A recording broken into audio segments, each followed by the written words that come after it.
Pernah nggak sih kalian habis jerawatan terus ninggalin bekas flek-flek hitam yang susah banget hilangnya? Makanya hari ini kita mau jelasin ada 10 bahan aktif yang efektif untuk mengatasi bekas jerawat, gimana cara pemakaiannya, dan kapan harus dipakai, jadi kalian nggak buang-buang uang lagi untuk trial and error skincare.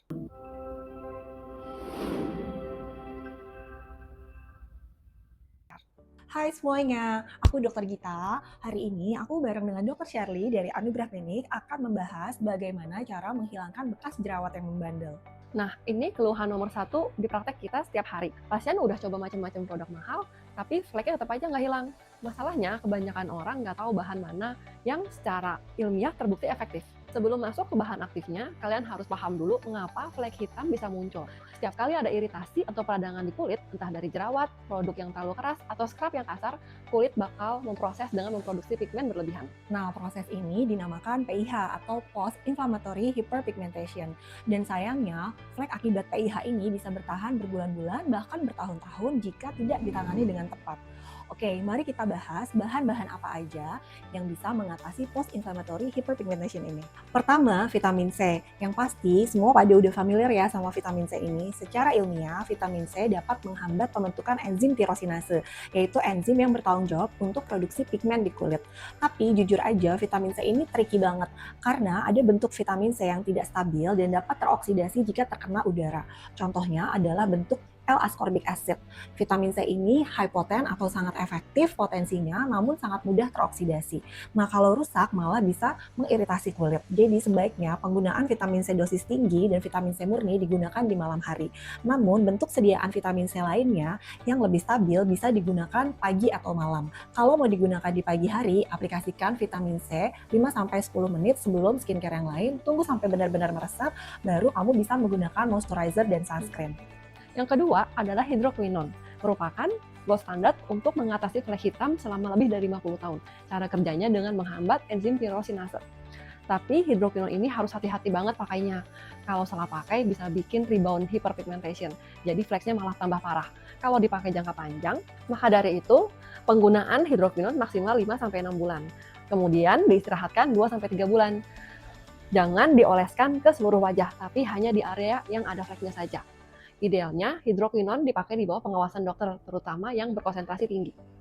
Yang ketiga adalah kojic acid. Kojic acid ini adalah suatu bahan yang difermentasikan dari beberapa jenis jamur. Kojic acid ini relatif lebih aman digunakan dibandingkan dengan hidroquinon. Cara kerjanya sangat unik, yaitu bekerja sebagai pengikat dari tembaga. Tembaga adalah suatu zat yang dibutuhkan untuk enzim tirosinase agar bisa berfungsi untuk menghambat dari si pigmen tersebut. Yang bagus dari kojic acid umumnya bisa ditoleransi dengan baik oleh kulit. Dosis yang digunakan untuk kulit bisa 1-2%. Kojic acid bisa juga untuk mencerahkan kulit secara merata.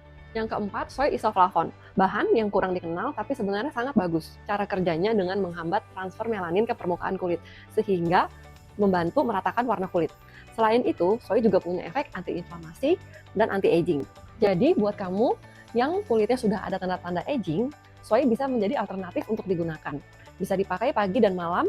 Kelima, azelaic acid. Azelaic acid adalah bahan skincare yang sangat bagus. Dia bersifat multitasking. Dia mempunyai efek keratolitik, mild exfoliant, anti-inflamasi, antibakteri, dan dapat digunakan oleh orang-orang yang mempunyai kulit sensitif. Yang menarik, azelaic acid ini bisa dipakai untuk acne prone skin, bisa membantu untuk mengangkat sel kulit mati sehingga bisa menghilangkan komedo. Dia juga mempunyai anti peradangan sehingga cocok digunakan untuk acne dan post inflammatory hyperpigmentation karena bekas jerawat. Lalu buat kamu yang punya rosacea, azelaic acid juga bisa digunakan sebagai pengobatan karena ada efek anti-inflamasinya. Azelaic acid dapat digunakan di malam hari. Gunakan dosis yang kecil dulu. Pada awal-awal penggunaan mungkin sedikit ada rasa cekit-cekit dan kulit kamu bisa sedikit kering, tapi itu adalah efek yang normal. Kalau kamu sudah terbiasa menggunakannya, kamu bisa meningkatkan dosisnya secara bertahap. Yang keenam, vitamin A dan turunannya termasuk retinol dan tretinoin. Semua bentuk vitamin A berfungsi untuk mempercepat turnover kulit, menghambat enzim perusak kolagen, dan menghambat aktivitas melanosit sehingga dapat digunakan untuk treatment flek dan anti-aging. Vitamin A sebaiknya digunakan pada malam hari karena bersifat fotosensitif dan tidak stabil bila terkena cahaya. Ketujuh, salicylic acid. Salicylic acid bersifat sebagai antiinflamasi dan keratolitik.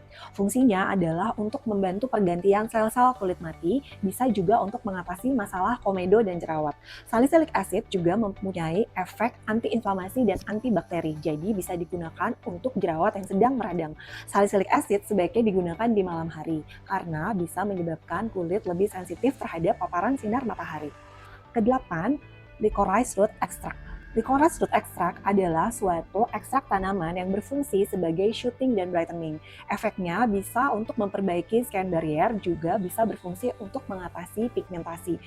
Licorice root extract bisa digunakan untuk pasien-pasien yang memiliki kulit sensitif dan tidak dapat mentolerir bahan-bahan aktif seperti retinoid ataupun salicylic acid. Yang kesembilan, niacinamide. Niacinamide merupakan favorit banyak orang dan mudah sekali dipakai. Cara kerjanya adalah dengan menghambat transfer melanin ke permukaan kulit. Niacinamide merupakan antiinflamasi, dapat mengontrol produksi sebum dan juga membantu skin barrier. Niacinamide bisa dipakai pagi dan malam hari. Bisa dikombinasi juga dengan hampir semua bahan aktif lainnya. Berdasarkan penelitian, niacinamide dengan kadar 2-10% dapat digunakan untuk treatment hiperpigmentasi. Nah, ada satu lagi yang nggak kalah penting yang menjadi dasar untuk penggunaan semua skincare. Jadi, semua skincare itu akan lebih efektif jika di pagi dan siang hari kamu menggunakan sunscreen. Paparan sinar UV, termasuk langsung dan tidak langsung, itu menjadi pemicu utama terjadinya hiperpigmentasi dan proses penuaan atau aging. Sunscreen ada dua tipe, yaitu physical sunscreen dan chemical sunscreen. Physical sunscreen dengan kandungan zinc oxide dan titanium oxide memberikan perlindungan broad spectrum terhadap paparan sinar matahari. Chemical sunscreen biasanya digunakan untuk orang-orang yang rentan terhadap jerawat, karena chemical sunscreen biasanya bersifat lebih non-komedogenik. Sunscreen harus diaplikasikan ulang, nggak cukup hanya 1 hari saja, tergantung dari SPF-nya. SPF 30 biasanya bisa digunakan setiap 2-3 jam sekali, sementara SPF 50 bisa digunakan setiap 5-6 jam sekali. Selain penggunaan sunscreen, jika kamu terpapar sinar matahari langsung, saya rekomendasikan kamu menggunakan penutup, seperti misalnya baju lengan panjang, topi, maupun payung. Oke, jadi kesimpulannya, treatment untuk hiperpigmentasi tidak bisa instan, harus beberapa kali supaya efektif dan dikombinasikan dari berbagai jenis bahan. Bahan-bahan seperti kojic acid, niacinamide, dan azelaic acid butuh penggunaan secara teratur minimal 3-6 bulan. Baru bisa terlihat signifikan hasilnya. Satu hal yang sangat penting, setiap kulit itu unik. Apa yang berhasil buat kulit orang lain belum tentu berhasil buat kulit kamu. Oleh karena itu, pendekatan yang sangat personal dan juga bertahap sangat penting untuk merawat kulit. Jika kamu tidak bisa menemukan skincare yang tepat untuk kamu, sudah waktunya kamu untuk berkonsultasi ke dokter. Jangan ragu untuk konsultasi kalau memang sudah diperlukan. Terima kasih sudah menonton YouTube ini. Jangan lupa like, comment, dan subscribe jika kamu suka konten edukasi ini.